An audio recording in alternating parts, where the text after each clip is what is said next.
Have you ever felt that pull, that irresistible draw towards the horizon, maybe a whisper of some place you've never seen, a truth you just need to find? That deep human drive for discovery, for, pushing beyond what we already know, that's really what we're diving into today. And this isn't your standard saga of conquest or building empires. It's quite different. It's the journey of a seeker, maybe even a dreamer, whose quest wasn't for gold, but for something. Well, something else entirely. You've sent over some really fascinating saga excerpts. Thank you for that. Our mission today is to unpack the story of one Floki Vilgerðarson. Now, that name might not ring a bell quite like, say, Ragnar Lothbrok or Eric the Red.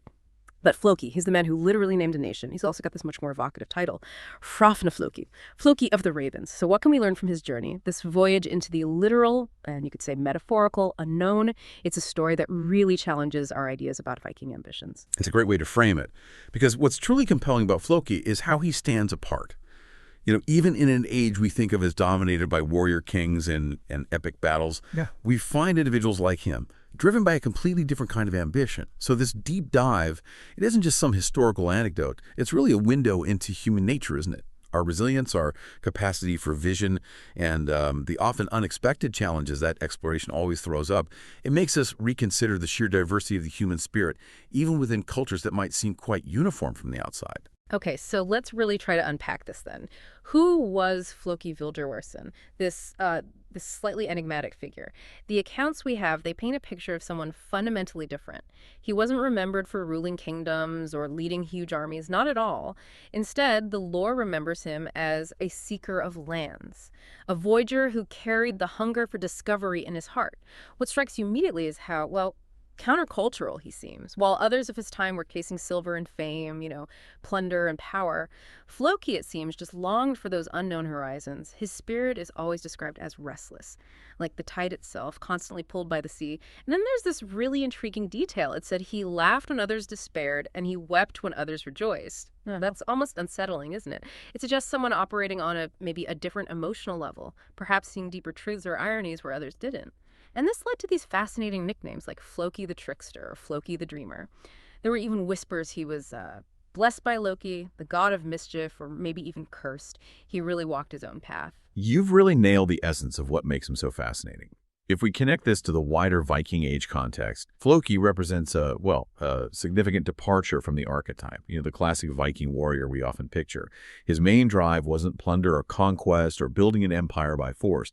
It was pure exploration, the simple, unadulterated act of finding out what was out there. And that's not just a minor detail. It really speaks to the diversity of human ambition, even within that specific culture. It shows that beneath the warrior ethos, there were complex people driven by this innate, almost philosophical curiosity about the world. And that detail about laughing and weeping, it says so much about a mind maybe less concerned with conventional success or failure. Perhaps someone who saw the paradoxes in life itself. Right, that restlessness, that yearning for the unknown, that kind of contrary spirit you mentioned, that's exactly what pushed him towards his big quest. The sagas say that word started spreading across the north, whispers of lands beyond the western seas, mysterious green places where, no king's law reached. And this wasn't just idle chat for Floki. It was the spark. He knew about Ireland, the Hebrides, Britain, but he was looking beyond those. He had this conviction, apparently saying the world is wider than any man believes. It sounds almost like a spiritual statement, doesn't it? A truly visionary outlook. So he didn't just dream, he acted. He started preparing for what was, let's face it, an incredibly risky voyage. He got a longship built sleek and strong, carved with runes for protection, hoping for some ancient magic to help. But here's the crucial part, the iconic detail, the one that gave him his famous nickname. Before leaving Norway, he took 3 black ravens with him. He believed they were birds of Odin, the All-Father, sacred messengers, and that they'd guide him to new shores. And that's how he became Hrafna-Floki, Floki of the Ravens, forever. Yeah, and choosing ravens. It isn't just a quirky detail. It really raises important points about ancient navigation, how they relied on both sharp observation and, deep-seated belief. I mean, in a world with no GPS, no proper charts for those waters, watching bird behavior was practical. Land-based birds released at sea would instinctively fly toward the nearest land, that was known. But choosing ravens, specifically birds linked to Odin's wisdom and knowledge, that adds this whole other layer. It's a profound act of faith. It's this amazing mix of practical seamanship and a deep spiritual connection to their world, their gods. Imagine the courage it took. Floki, his family, his companions, just pushing off into that vast unknown ocean. And the journey, the sagas make clear, was brutal. The ocean roared, storms lashed at the sails. His companions, quite understandably, cursed his name. They got scared, tired. Yet Floki, true to that unique character we talked about, apparently laughed in the face of thunder. That's quite an image, isn't it? Defiant resilience, an unshakable belief in his quest. And those ravens, Odin's birds, they played their part exactly as he hoped. After one really vicious storm, the skies cleared, and Floki performed his ritual. He released the first raven. It flew up high, circled around, but eventually tired, it just came back to the ship. No land nearby. Days later, he let the second one go. This one flew higher, searched longer, but it too returned. You can just feel the tension on that ship, can't you? Hope must have been fading fast. But then came the moment. The one that sealed his legend. He released the third raven, and this one circled just once, then turned decisively and vanished into the western horizon. Purposefully, the accounts say Floki's eyes, which were usually described as calm and distant, suddenly lit like fire. No hesitation. He apparently cried out, "Follow the raven." And just like that, guided by a bird and this immense leap of faith, they steered towards the absolute unknown, towards history. Wow, and after what must have felt like forever, weeks out on the open sea, tossed about they saw it. Land, a vast land, completely untamed, raw. The sagas describe it so vividly. Mountains rose like the spines of giants, and fjords carved deep into the earth. You could actually see streams of ice on the peaks, glaciers shimmering. What a sight that must have been. And initially, as they started exploring, Floki and his companions, they saw a land of promise. Loon. They found valleys full of grass, rivers teeming with fish, seals just basking on the shores. It must have seemed, for those first few days or weeks, like the paradise he'd maybe dreamed of, a hidden green haven. Exactly. But like as they settled in and the seasons inevitably turned, the actual truth of this new land started to reveal itself, and it contrasted pretty sharply with that initial impression. The accounts detail their struggles. It's a picture of relentless hardship, really. The winters were merciless, they say. Winds howled like wolves across these, remember, largely treeless plains. Snow buried the earth in silence. And crucially, for anyone trying to start a settlement, their crops withered and animals starved. This part of the saga, it's such a powerful reminder that discovery often comes with this severe dose of reality. It challenges even the most passionate dreamers. It shows the real cost of being a pioneer. It's a theme you see again and again in exploration history, right? The romantic idea crashes against the harsh struggle for survival, nature's raw power. Yeah, and Floki's personal disillusionment during this time, it must have been just crushing, heartbreaking even. The sagas mention he grew bitter. His grand dream of this hidden paradise was replaced by what felt like an unforgiving, frozen wilderness. And it's right at this low point, facing this harsh reality, that he performs this profound, almost defiant act of naming the place.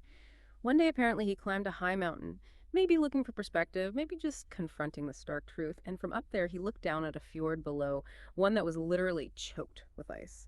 His heart, it said, just sank. And with that heavy heart, a mix of despair, maybe grim acceptance, he named the land Iceland. Iceland.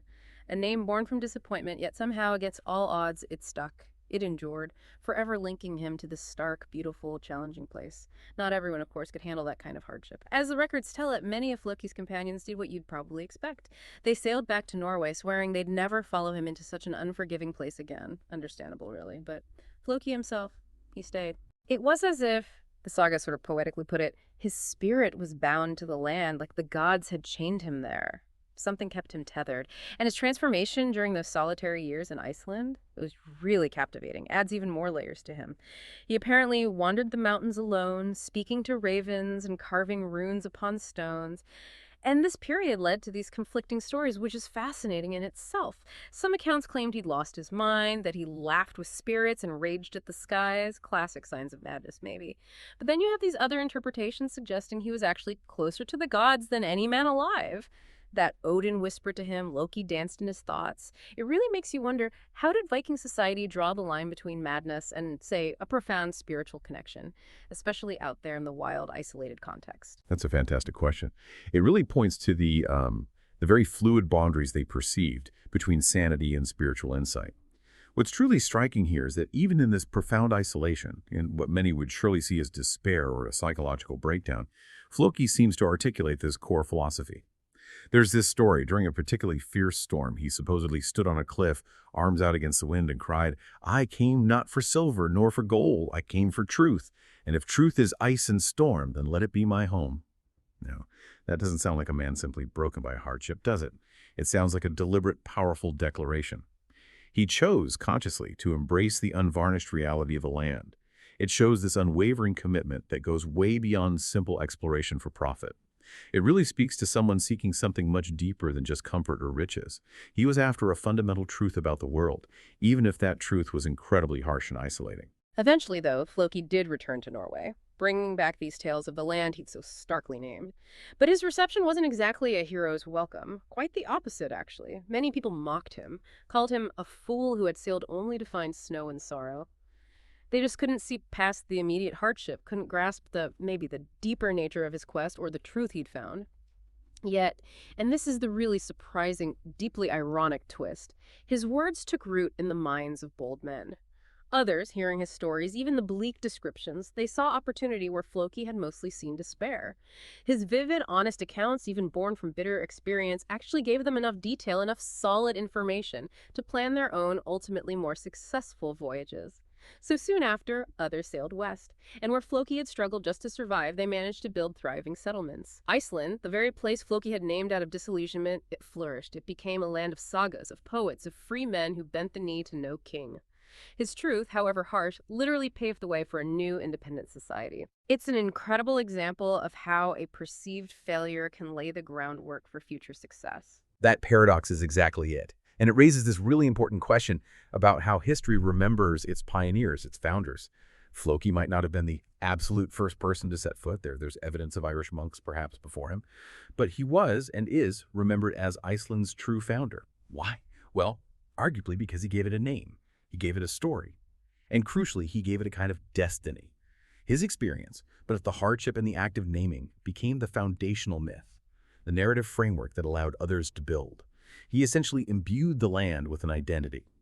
It shows us that sometimes the lasting impact isn't about immediate success. It's about the narrative, the story, the very words we use to define a place or an experience. He provided the mental map, you could say, even if not the easy path. And as for Floki himself, the mystery just continues right to the end, adding that final layer to his legend. Some accounts suggest he died quietly back in Norway, sort of half forgotten by his peers, just another adventurer whose dreams didn't quite pan out. But others whisper that he actually returned to Iceland one last time, vanishing into the mountains, his strange laughter echoing in the winds, almost becoming part of the very land he named so fiercely. Whichever is true, in the sagas, his memory absolutely endures. Not as a king, not as a conqueror, but as the eternal wanderer, the dreamer who followed ravens across the sea. Hrafna-Floki. So, we've journeyed alongside Floki Vilgerðarson, from this restless dreamer guided by Odin's birds to the man who, with a pretty heavy heart, ended up christening a nation. His story isn't that typical Viking tale of glory or conquest we often hear. Instead, it's this profoundly human story. A man driven by a restless heart, yes, but also by this unyielding hunger for something more. A hunger for truth, no matter how stark or maybe even how beautiful that truth turned out to be. And that really is the lasting takeaway, isn't it? Maybe Floki's story teaches us that true exploration, true discovery, isn't always about finding the perfect paradise or achieving that immediate, obvious success. Often it's more about confronting the unvarnished reality of a place, and maybe confronting the reality of ourselves too, and still finding a way to give it meaning. It kind of makes us ask ourselves, doesn't it? What ice and storm might we be willing to embrace for the sake of finding our own truths, our own discoveries, even if it means facing huge challenges, maybe being misunderstood? How much of our own journey is about accepting the world as it is, not just as we dreamed it might be?